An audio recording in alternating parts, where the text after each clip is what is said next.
বাবা, তোদের বাড়িটা আজকে কেমন যেন পাকা পাকা লাগছে। কেউ নেই বলি তা আমাদের ডাকলি কেন রে? কি দরকার আমাদের? সবাই থাকলে খেলতে থাকি, সেটা ভালো লাগে। কেউ নেই বলে না যেন বাড়িটা কেমন লাগছে, ভয় ভয় পাচ্ছে। তোর খালি ভয়? দাঁড়া দাঁড়া, একটু পরেই জানতে পারবি কেন ডেকেছি। গেমই খেললে আমি আজকে খেলবো না বলে দিলাম। রোজ রোজ এক এক খেলা ভালো লাগে না।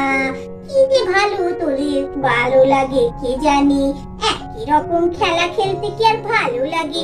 আর যদি খেলি নতুন ধরনের খেলা খেললে তবেই আমি আনন্দ পাবো। আরে বাবা দাঁড়া না, আরে রিঙ্কি দিদি বললো তো একটা আশ্চর্য ধরনের কিছু খেলা খেলবো। তখন তোদের যে ভালো লাগবে না, তখন মনে হবে না যে এটা একই রকম খেলা। আরে লাগিয়া, তুই যে এসেছিস খুব আনন্দ লাগছে। জানিস তো আজকে নতুন ধরনের খেলা খেলবো। সেটা হচ্ছে তোকে টুপি টুপি বলছি, এতে এখনো বলিনি। বললে যদি ভয় পেয়ে যায় ওই জন্য। আরে প্ল্যাঙ্কেট সেসব খেলি না। আরে সবাই যে ভূত ডাকে, ভূত আছে, দেখবো আজকে প্ল্যাঙ্কেট করে যে সত্যিকারে ভূত আছে কিনা। ঠিক আছে?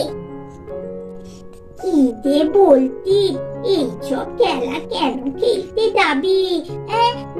প্ল্যাঙ্কেট করলে যদি ভূতটা সত্যি সত্যি এসে যায়, তখন বাড়িতে কেউ নেই, তখন যদি কেউ বিপদে পড়ি তখন কি হবে বলতো? আমার তো এখনই শুনে হাত পা ঠান্ডা হয়ে যাচ্ছে। এই তোলা এতক্ষণ ধরে বসে থাকলে ভালো লাগে? কি খেলবি বলতো বাবু? সবাই নেই, বেশ ভালোই। যখন নতুন ধরনের খেলা খেলবি বলছি, বেশ আনন্দই হবে। এখন কেউ নেই, তাড়াতাড়ি খেলা শুরু করতো। আবার সন্ধে হয়ে গেলে তো বাড়ি ফিরতে হবে নাকি? তখন আবার দেখবি খেলাই হবে না, শুধু বসে বসে এই বক বক বক বক করেই যেতে হবে। হ্যাঁ, এবার তাহলে সবাইকে বলি সারপ্রাইজের কথাটা, তোদের কি জন্য ডেকেছি। দেখ, এই যে আমরা একদিন টিভিতে দেখছিলাম সবাই নাকি প্ল্যাঙ্কেট করলে ভূত নেমে আসে। তা সত্যি করে প্ল্যাঙ্কেট করলে নাকি ভূত নেমে আসে? সত্যি করে যে ভূত আছে সেটা একবার দেখবার ইচ্ছা আছে। তাই জন্য আমরা আজকে, কেউ নেই তো বাড়িতে, এই পাশের বাড়িতে সবাই গেছে, তোর মায়েরাও তো এসেছে দেখলাম। তাই জন্যই তো আজকে তোদের সবাইকে ডেকে নিয়ে এলাম। চল আমরা সবাই মিলে প্ল্যাঙ্কেট করে দেখি ভূত আসে কিনা। দেখ, স্টার এঁকে নিয়েছি আর তার ভেতরে 5টা মোমবাতিও লাগিয়ে দিয়েছি। আর এই দেখ, শোন, কেউ যেন ভূত এলেও হাত না ছাড়ে। হাত ছেড়ে দিলেই তাকে ধরবে।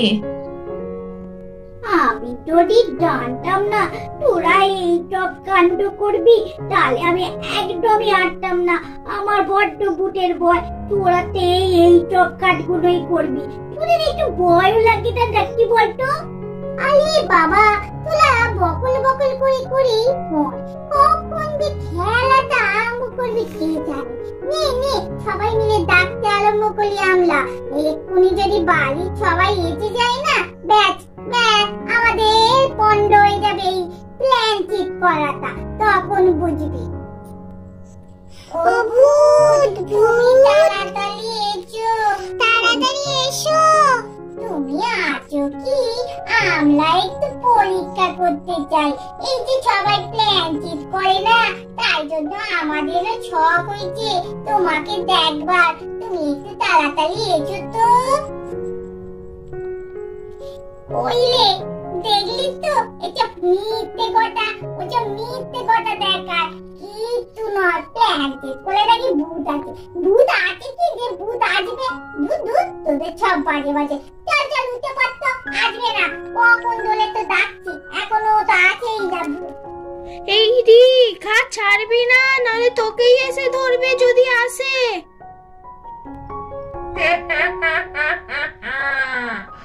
বলি, তোদের বড্ড সাহস হয়েছে দেখছি।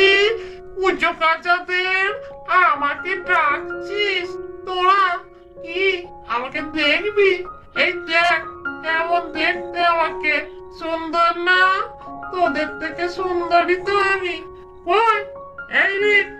বড় পাকা ছেলে, তুই আমাকে বলছিস একটু দেখবি, আবার বলছিস ভূত নাকি নেই। দেখ আছি নাকি। ওরে বাবা রে, এসে গেছে রে, কেমন দেখছিস রে, ডাকছে কেমন তোর নাম ধরে, আমার তো গলা কাঁপছে ভয়ে। ওরে বাবা, তোরা কেন যে সব কাণ্ড করলি, অন্য কিছু খেলবো বলে তোরা একই খেলা খেললি। এই রিক, তোকে তো অনেকবার বললাম হাত ছাড়িস না, সেই হাত ছাড়লি। বলি হ্যাঁ রে রে, তুই বড্ড পাকা ছেলে এদের মধ্যে। তোর এই বুদ্ধিটা কে এলো রে মাথায়, প্ল্যান চেট করে আমাকে ডাকবি যে আমি নেই ভেবেছিস? বলি তুই তো হাতটাও ছেড়ে দিয়েছিস দেখছি। আর তোকে নিয়ে যাই, আমার না এই একটু বয়স হয়েছে তো, তো কাজ করতে আমার খুব অসুবিধে হয়। তা তুই আমার একটু কাজ ফাজগুলো করে দিবি, বেশ মাংস মুরগি এনে দিবি, ছাগল এনে দিবি, বেশ তো কাঁচা মাংস খাবো। কি রে, এই রে, শুনতে পাচ্ছিস না? এবার কথা কোথায় গেল রে তোর? দেখেছিস তো, তোকে কতবার বললাম এই প্ল্যান চিট করবার, মাথা থেকে ভূতটা ছাড়া। এবার দেখেছিস ভূত আছে কিনা? দেখ এবার আমার তো ভয়ে হাত পা ঠান্ডা হয়ে যাচ্ছে, বাড়িতে কেউ নেই। যদি আমাদের সবাইকে নিয়ে চলে যায় না, তখন কি হবে? ওরে বাবা রে। ও বাবা, তোদের ভেতরে তো অনেক রকমের বন্ধু আছে দেখছি। কে আবার গানে শুনে কথা বলে, কে আবার টুটি। এই এই টেপি, তুই এরকম করে কথা বলিস না। আয় তোকেই নিয়ে যাই, তোকে আর রেখে তুই আমার একটু পাটা টিপে দিবি। বেশ বয়স হয়েছে তো, পায়ের ব্যথাটা পাই এখন। আয় আয় টেপি, তাড়াতাড়ি আয়। ওরে বাবা রে, আমার নাম ধরে ডাকতে। আরে বাবা, আমি তোমার তোকে ডাবো না গো। ও ডাক তুমি, চুমচো চুমচো, তুমি না আমাদের ক্ষমা করে দাও। আমরা ভেবেছি ভূত বলে কিছু হয় না, ওই সবাই টিভিতে দেখাই না, ওই সব দেখে দমলা ভেবেছি। দেখি একবার দেখি, তোমায় ভুল করে দেখে ফেলেছি। এই দেখো না, আমাদের একটা বন্ধু পড়ে গেল অজ্ঞান হয়ে। তুমি আজকে আমাদের ক্ষমা করে দাও, আর কোনোদিন এই কাজ করবো না। কেন রে, ডাকবার সময় মনে থাকে না যে এইসব কাজ করতে নেই?